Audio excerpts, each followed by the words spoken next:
outward swinging door force prop. So we're going to size up the door, and when we do, we're going to take a look at the hinges. Hinges are our first indicator of whether it's an inward or outward swinging door. Here we see the hinges on the outside of the door. That's going to let us know that it's an outward swinging door. Next, we're going to look for lock hardware, either deadbolt locks or panic hardware, typically carriage bolts. In the middle of the door, about waist height, 4 or 6 bolts out here are going to let you know that there's panic hardware. We're going to show our tool positioning on this. It's going to indicate this kind of door. And so for starters, after the size up, we know we're going to have an outward swinging door. We know that the first thing we're going to have to do is gap the door. The adze end of the Halligan is the best tool to use to gap the door. Notice that you want the full edge of the adze to be contacting the jamb. The jamb is what the outward swinging door rests against to keep it from being able to be pushed inward. Typically we attack an outward swinging door 6 inches above or below the lock mechanism. Here we have what we are calling our lock, and it's going to be about here. So Ron's going to put his adze 6 inches above or below. He's going to keep the fork of the Halligan up against the door, and what that's going to do is it's going to keep that edge of the adze in the right position up against the jamb and also with the right angle. If that fork starts to come away from the door, as you pull that fork away, let's say you're pulling the fork away, rotate that down. Now you can see that the adze rotates this direction. If it's inside here and it rotates in that direction, you're rotating the adze away from the jamb and in toward the middle seam of the door. Outward swinging metal doors typically have 2 skins, one on the front and one on the back. The seam in the middle of that inside edge is the weakest part of that door.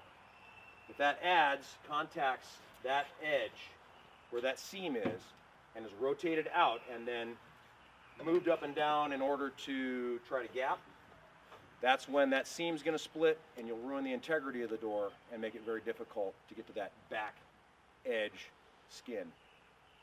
So Ron's going to gap the door. He's going to place the adze of his Halligan up against the jamb. In order to make sure that the Halligan adze is seated against the jamb, Ron is going to ask Jesse to hit. That's the command that we use. Hit, and then stop. Jesse's only going to swing when he hears hit. Ron's going to hold still when he says hit. We don't want to say hit and move the Halligan so that it makes it a difficult target for Jesse to hit. So once he hits the back of the adze, and Ron is sure that the adze is up against the back of the jamb, he's going to keep the fork against the door so that the adze has the proper orientation to that back edge, and he's going to rotate up and down with the fork, crushing the edge of the door and creating a gap. This is called gapping the door, and it's the most important step of forcing an outward swinging commercial metal door. Reason being, without that gap, your integrity of your door is lost, and that makes it extremely difficult to proceed with the fork end, which is the next step. Hit, stop. Now Ron is rotating the fork up and down the face of the door, and it's creating that gap. And the edge of that door is being crushed so that he'll have room for the fork to get between the jamb and the edge of the door. Again, it's really important that that back edge on the inside of that metal door is crushed with the rest of the edge of the door so that that fork can get into the back edge of the door and get some, what I like to call, some daylight, so it has room to be driven behind the door. The object of the fork is for this edge to wrap the edge of the door. Here's an inside seam of this metal door, and you can see how easy it would be for that adze to sit on that seam, and if Ron rotated that up and down and squished that seam in, it would separate the 2 layers of this door skin. Once that outside skin is separated and crushed over, and this one still sits intact against the jamb, it makes it really hard to continue to get that adze in there and crush the door, and it's extremely hard to get the fork in there to drive around the back edge. When the adze is properly seated up against the jamb, the full edge of the adze will be contacting the rear skin of the door. When Ron rotates this with the fork up against the door, the full edge of the adze is going to be putting pressure on the back edge of this skin. That's what's going to make a good crush, and that's what's going to give you room to drive the fork the rest of the way through. Once the proper gap's been attained, Ron will know that because he's going to look inside the gap that he started and make sure that he's gapped both the inside and outside skin of the door. Now he's going to transition to the fork side of the Halligan. The Halligan starts with the fork in the gap with the point of the fork going in toward the jamb. He's going to make sure that the fork is seated against the jamb, again by having Jesse hit until he knows that he's got the fork against the jamb. Hit. Hit. Stop. So now Ron felt the fork stop against the jamb. Now Ron knows it's time to start applying pressure in this direction to try and wrap the fork around the door. And the last thing he wants to do now is to drive the fork either into the jamb or into the middle seam of the door. He's got to make sure that he's having inward pressure pushing in against the jamb as he rotates it so that that fork is working its way beyond the back side of the door. Don't want to go into the door, don't want to go into the jamb, want to go into that daylight in between. So now he's going to put some pressure on and try to get that gap opened up a little more. And when he's ready for Jesse to hit, he's going to stop the rotation. Then Jesse will be ready to hit. He'll tell Jesse to hit, but he's not going to move the Halligan after he says hit. One of the biggest mistakes you can make is say hit and move the Halligan. That's a good way to get somebody injured. Go ahead, Ron. Hit. Hit. Drive. Stop. Ron recognized that the fork was driven all the way to the bottom of the notch.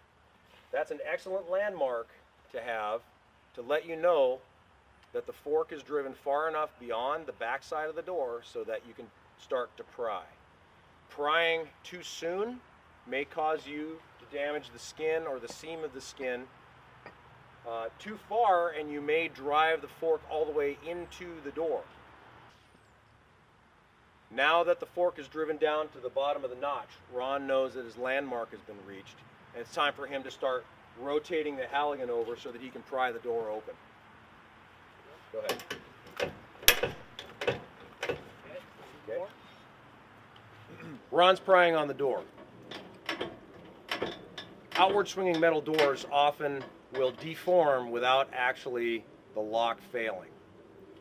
In that case, if the door does deform, prying and prying on the door is not going to put any more pressure on the lock. At this point, more leverage can be attained by using the adze end of the Halligan. Ron's going to recognize that he's at the end of his throw with the fork, and he's going to transition over to the adze. Ron's going to recognize that he's at the end of the throw with the fork, and he's going to transition to the adze. The adze, with its 90-degree angle, has a lot more leverage, and even though it's less surface area than the fork, that extra leverage at this point, now that the gap has been attained and the door is deformed, a lot of times will be enough leverage to cause the lock to fail.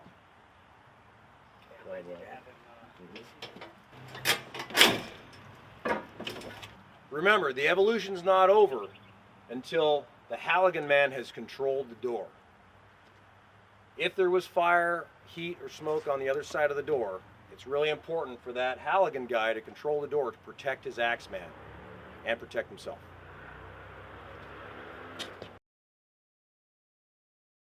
Okay, ready? She just missed. She just missed. Okay, lock is right there. This is low. I'm going to gap it. hit, hit, stop,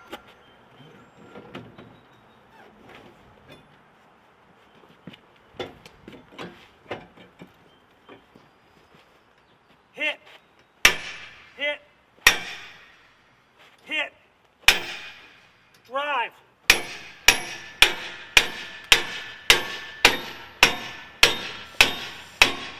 stop,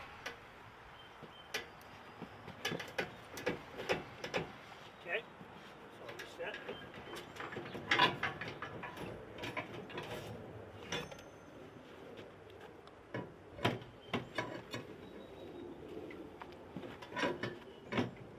Hit, stop,